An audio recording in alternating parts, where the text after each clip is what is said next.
ఆదిలాబాద్ జిల్లా ముఖారకే ఊరు గురించి తెలంగాణ రాకముందు ఎవ్వరికి తెలియదు. కానీ తెలంగాణ వచ్చినాక ముఖారకే ఊరికి మస్తు అవార్డులు వచ్చినాయి.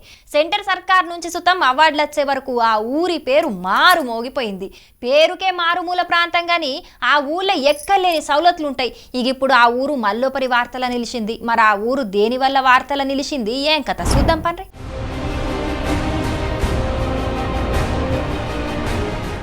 బీఆర్ఎస్ పార్టీ రజతోత్సవ వేడుకలు ఈ నెల 27 తారీఖు నాడు వరంగల్లో ఘనంగా జయనీకి ఆ పార్టీ నాయకులు అన్ని తీర్ల ఏర్పాట్లు చేసుకుంటున్నారు.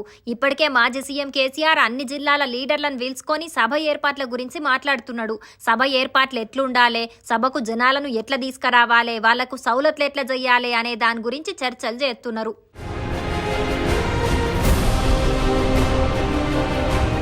ఇక అందరు లెక్క చేస్తే మా ఊరికి ఏం ప్రత్యేకత ఉంటుందని అనుకున్నారో ఏం కథనో తెలియదు. కానీ మొత్తానికైతే ఇట్లా ఎరైటీగా ఆహ్వాన పత్రిక కొట్టించి ఇంటింటికి తిరుక్కుంటా కారట్లు వంచుకుంటా బొట్టు పెట్టి మరీ వరంగల్ సభకు రావాలని ఆహ్వానిస్తున్నారు మాజీ సర్పంచ్ గాడ్గే మీనాక్షి దంపతులు.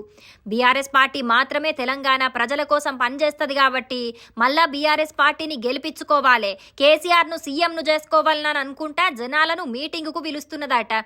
ఇట్లా కారట్లు వంచాలని కారు పార్టీ పెద్దలకు సుతం ఆలోచన రాలేదు కావచ్చు. గాని మొత్తానికైతే ఇట్లా ఎరైటీ ఉపాయంతోని మల్లోపరి వార్తల నిలిచింది ముఖారకే ఊరు.